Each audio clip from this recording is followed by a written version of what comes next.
Bonjour, nous sommes en 2021, nous sommes dans le site de l'Institut Docteur Angélique, dans une série de vidéos consacrées aux commentaires du livre des Actes des Apôtres. J'en suis rendu au chapitre 6. Dans sa première partie, il s'agit de l'institution du ministère du diaconat. C'est un ordre sacré, un ordre majeur dans la tradition aussi bien de l'Église latine que de l'Église grecque.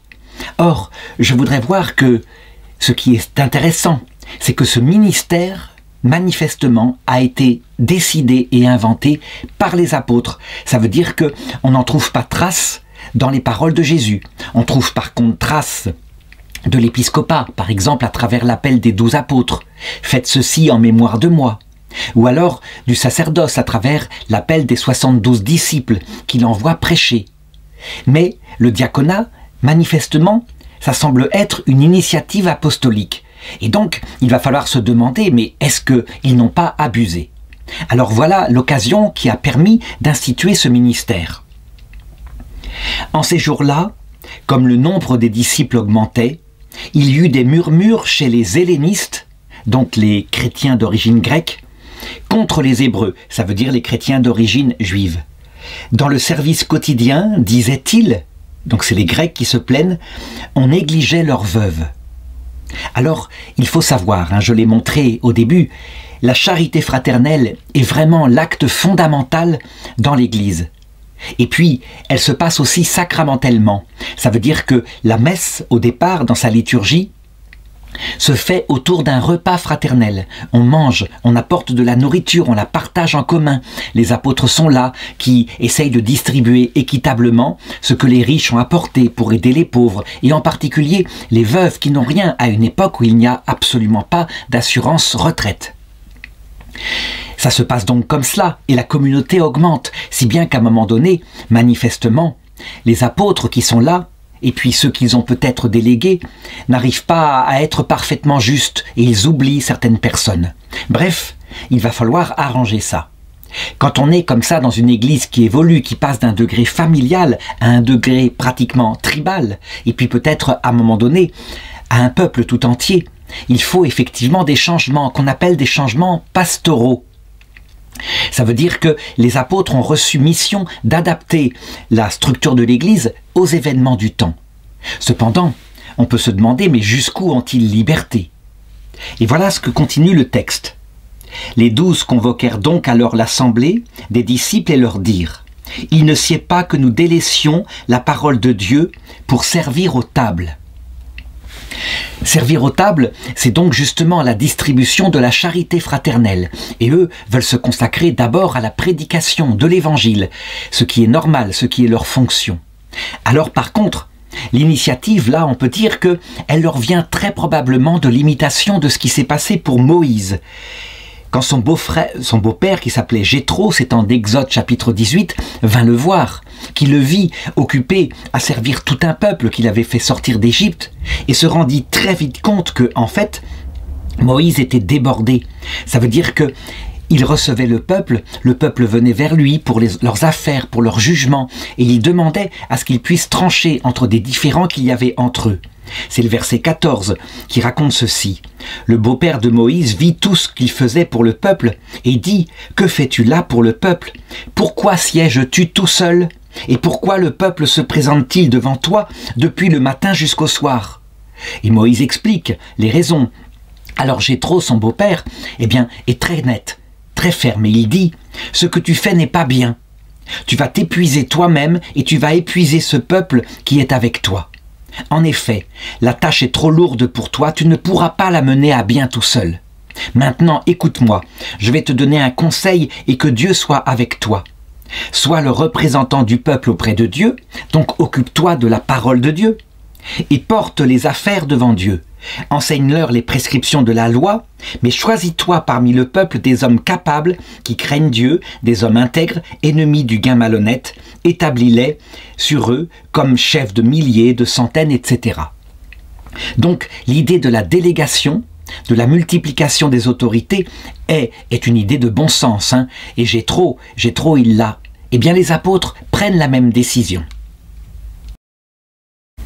Et voilà pourquoi le verset 3 dit Cherchez plutôt parmi vous, frères, 7 hommes de bonne réputation, remplis de l'esprit de sagesse, et nous les préposerons à cet office. » Donc c'est exactement le même conseil que Jéthro. Bonne réputation, emplie de sagesse, sans doute des personnes plutôt âgées, qui ont élevé leur famille, etc., qui ont fait leurs preuves. Pourquoi 7 maintenant? Chiffre biblique, chiffre symbolique. En tout cas, ce chiffre-là va rester longtemps en vigueur. Par exemple, on a les textes du martyr de Saint Laurent, diacre, à Rome, vers les années 250 après Jésus-Christ. Il est le chef des 7 diacres de l'église de Rome. Donc, eh bien, les successeurs des apôtres vont garder cette tradition-là, y compris le chiffre 7. Et ensuite, évidemment, l'église augmentant encore, on passera à 10, 20. Maintenant, les cardinaux diacres de Rome sont un nombre incroyable, ils sont beaucoup plus que 7. Il y a aussi des cardinaux prêtres, des cardinaux évêques. Ça veut dire tous ceux qui entourent l'évêque de Rome, le pape, et qui l'aident dans sa mission. Et tout ceci remonte à ce qui s'est passé au début de l'Église. Donc on a gardé le souvenir de ce qui s'était passé, et en même temps on a adapté pastoralement. Alors qu'il y ait une adaptation pastorale, on le comprend très bien. Mais là, il va se passer autre chose. Et je continue la lecture du texte. Donc les apôtres disent, nous les préposerons à cet office, l'office des tables, donc la charité fraternelle.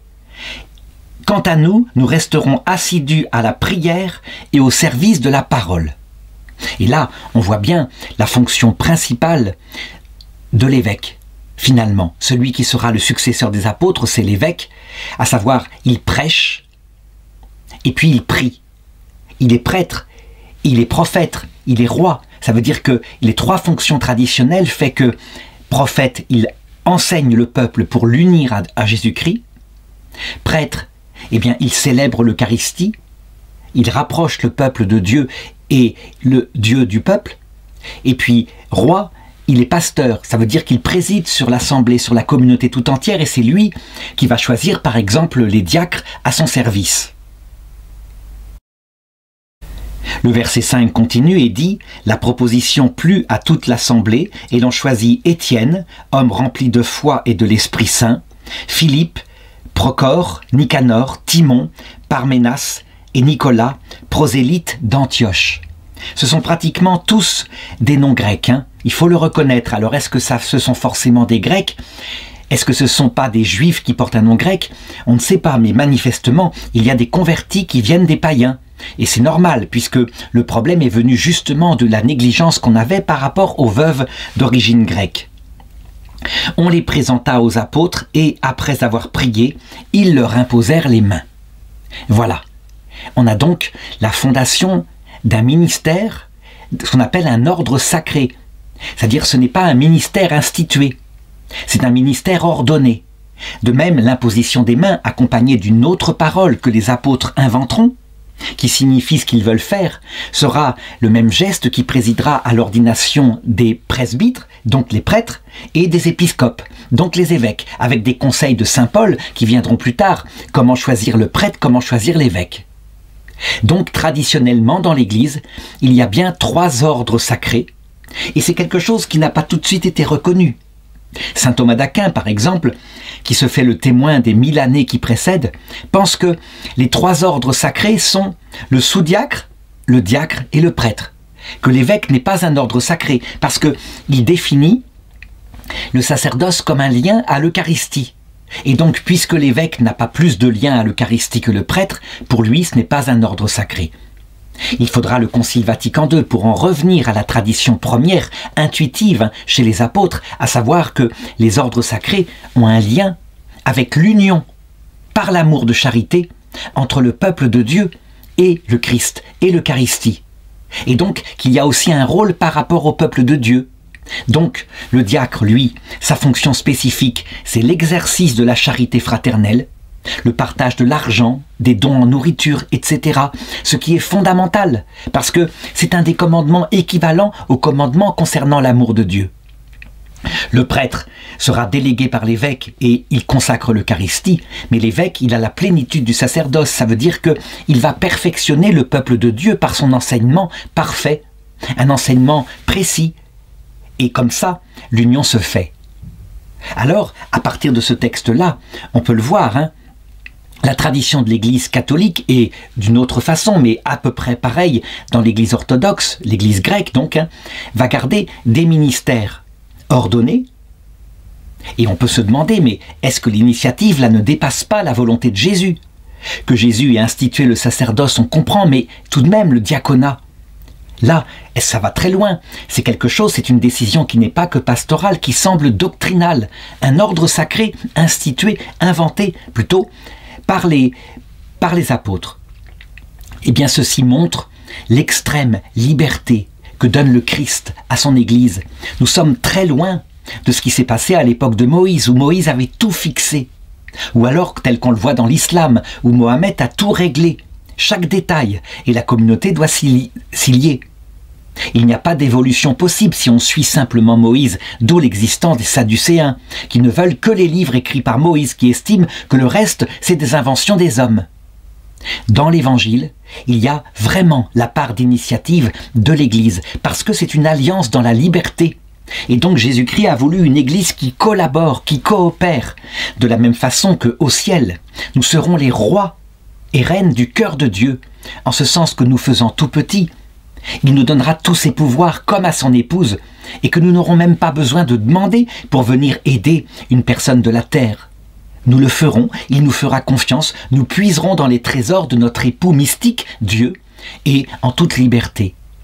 Donc, l'Église, qui est, je dirais, le sacrement de ce qui se passera au ciel, reçoit la même autorisation. Il y a aussi une liberté dans les paroles qui font le sacrement de l'ordre, à savoir la parole qu'accompagne l'imposition des mains, qui là par contre est gardée traditionnellement, on n'a jamais changé ce geste-là. Manifestement, les apôtres y tenaient, mais la parole a changé tout au long de l'histoire, a été modifiée selon les traditions liturgiques. Donc, quand certaines personnes de sensibilité intégriste disent « les paroles ont été changées par le Concile Vatican II », et donc il n'y a plus de sacerdoce, puisque ce sont les paroles de toujours. On n'a pas le droit de changer les paroles. Ils disent donc quelque chose d'absolument absurde. On n'a aucune idée des paroles que le Christ a pu communiquer à ses apôtres, et les apôtres les ont inventées. Sûrement qu'au début, eh bien, quand ils imposaient les mains à un diacre, ils disaient « tu es maintenant diacre au service de la communauté ». Et quand c'était un prêtre, il disait « tu es prêtre et tu peux maintenant consacrer l'Eucharistie ». Ils avaient inventé des choses comme cela. Les paroles ont été perfectionnées par la suite pour mieux indiquer plus précisément l'intention du sacrement, mais l'intention a été suffisante avec la parole que je viens d'indiquer. Simplement, ici, on voit les trois critères qui font un diacre et qui déterminent son ministère. Premièrement, sa fonction centrale, ce n'est pas de consacrer l'Eucharistie, c'est le service du peuple de Dieu par la charité fraternelle. Vraiment, il est mandaté pour cela. C'est le service des tables, c'est le service de la distribution des aumônes, des biens, etc.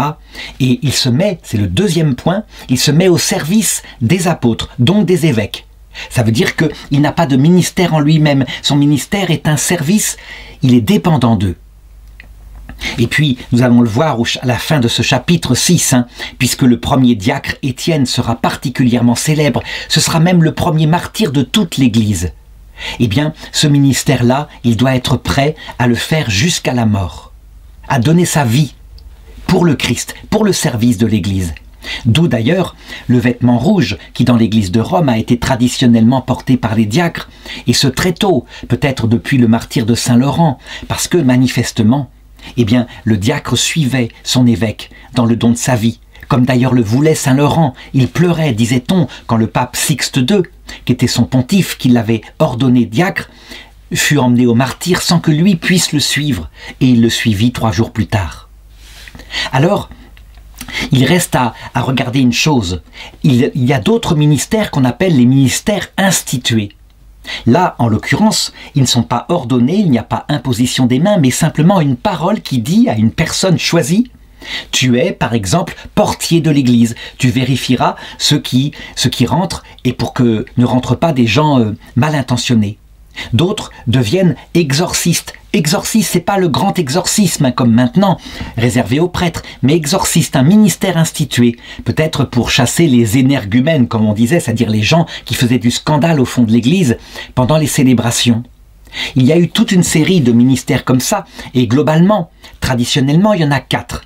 Le portier, l'exorciste, le lecteur et l'acolyte qui sert la messe. Et puis, manifestement, en 2021, le pape François, de sa propre initiative, décida de créer un nouveau ministère institué, qui était absolument fondamental, évidemment. On n'y avait pas pensé, mais qui vraiment prend un rôle très fort. Lui qui vient d'une terre en Amérique du Sud, il décida qu'il y aurait le ministère institué du catéchiste. Il y avait déjà des catéchistes, mais il n'y avait pas cette espèce de cérémonie solennelle où on donne un objet pour signifier qu'on est institué catéchiste. Donc, là encore, initiative des apôtres, qui sera peut-être critiquée par les protestants, qui eux disent « Mais non, tout doit être dans l'écriture marqué explicitement ». Certains protestants très durs, évidemment. Beaucoup de protestants sont lucides que, en réalité, ils suivent aussi une tradition ecclésiale, celle de Martin Luther en général, sur certaines théologies. Mais il n'empêche, je crois que on est dans la tradition des apôtres quand on voit le pape François prendre une telle initiative, qui est d'ailleurs très très profonde et très belle. Et le verset 7 termine la partie que je voudrais commenter. « Et la parole du Seigneur croissait, le nombre des disciples augmentait considérablement à Jérusalem, et une multitude de prêtres obéissaient à la foi. » Alors, ces prêtres-là, est-ce que ce sont des prêtres ordonnés par les apôtres, donc des prêtres chrétiens, ou est-ce que ce sont des prêtres de l'Ancien Testament qui ont rejoint la foi? Je pense qu'il s'agit plutôt de prêtres chrétiens. Ça veut dire que les apôtres, pour disperser, pour multiplier les communautés, avaient pour chacune d'eux ordonné un prêtre qui était dépendant d'eux et qui ainsi pouvait présider le repas fraternel, la rupture du pain, qui était fondamentale et qui se faisait comme ça un peu partout. Donc les 12 apôtres, symbole des évêques, ont ordonné, ont inventé aussi le sacerdoce à ce moment-là, délégué par eux, pour emplir entièrement Jérusalem. Et c'est ce qui se passe encore actuellement. Les évêques sont donc peu nombreux, il y en a un, par exemple en France, par département, par diocèse, et ils délèguent des dizaines de prêtres quand ils en ont pour desservir chaque paroisse. C'est une invention, ceci, de Saint-Martin de Tours, les paroisses. Et donc ça a été appliqué de la même façon qu'à Jérusalem, il y avait les bases pour le faire par la suite.